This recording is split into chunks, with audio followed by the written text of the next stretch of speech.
Alright, so let's talk about Boruto Sage Mode.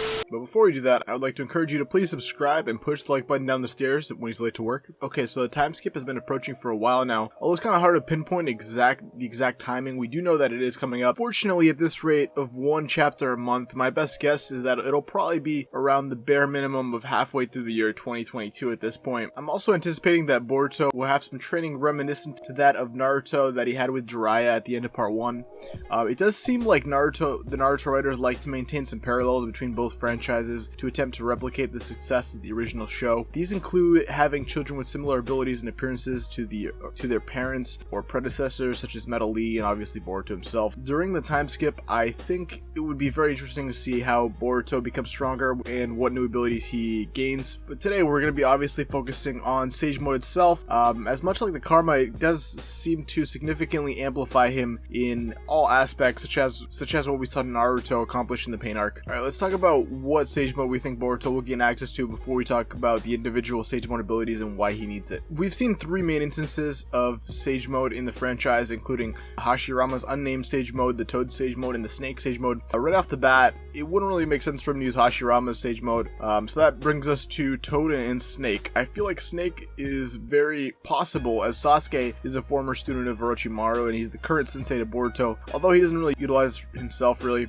This is typically learned in the Ryuchi cave, and Mitsuki also has access to this. And as we already know, Boruto has had as many parallels with Sasuke as he's had with Naruto. For example, using primarily Lightning Release and combining it with the Rasengan to create the Vanishing Rasengan, and even having an anime segment about getting a snake summon. But obviously, I'm pretty sure most people would be expecting the Toad Sage Mode from Mount Myoboku. Also, I don't really know if this was obvious enough, but there are different variations of the Toad Sage Mode, as shown by Jiraiya and Kashinkoji, and the one from Minato and Naruto, which are virtually identical, and this is physically speaking, but more than likely Boruto's will include the orange patches around the eyes. Honestly, I think this would be perfect for him to learn, as I already stated in a previous video that I think Kashinkoji will take a part in training Boruto as a nod to Naruto and Jiraiya's relationship, but this one might be more of a tough love type relationship, as Kashinkoji is a little bit of a different character than Jiraiya is, although he's his clone. And it's not really confirmed, but it's something I really do see happening, and because of that, I think it would make a lot of sense if he taught Sage Mode to Boruto, or even if Naruto did. Now, how strong would it really be? Well, first of all, in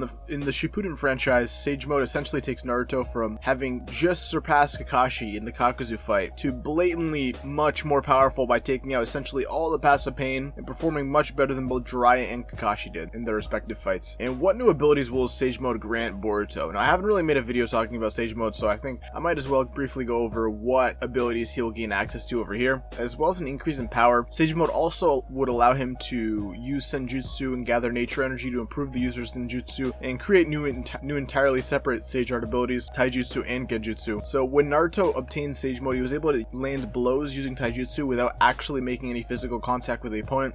In action, this appeared to be very similar to the Vanishing Rasengan and can prove to catch people off guard. With the help of Ma and Pa, Jiraiya was also able to utilize a Toad Sound Genjutsu, which would be useful if it were reutilized again in the Boruto franchise. And on the other hand, if Boruto learns Snake Sage Mode, he would be able to control inorganic substances very similarly to how Kabuto did in the fight against reanimated Itachi and Sasuke. But honestly, they might even give him his own unique ability, as we do see that occasionally some Sage Modes do seem to be a little bit unique and have their own abilities, kind of like Hashirama's and even Mitsuki's, although it should be a variation of the Snake Sage Mode. But we do need to note that there are some disadvantages that comes with using Sage Mode, such as the fact that Boruto would need to stand perfectly still to gather nature energy, which isn't really ideal in a fight. Naruto was able to make his shadow clones gather nature energy while remaining still. As of now, Boruto can't use nearly as many shadow clones as Naruto, so this would make more sense for a fight that you would have preparation for. Also, in motion, it's virtually impossible to replenish Senjutsu chakra, so it does have a tendency to wear off very quickly depending on the time taken to gather it. And that's really pretty much it. I think I covered everything I kind of wanted to talk about here today. It is a little bit of a short video, but just a few closing notes here. I personally drew today's thumbnail, so I might even create an animation style video if you guys are interested in that type of thing in the future. Once again, thank you so much for the support, and if you guys like more videos like this, do me a huge favor and drop a massive sub down below and hit the notification bell, because I upload multiple times a week. Also, join the Discord and check out the channel hoodie, and I'll catch you next one.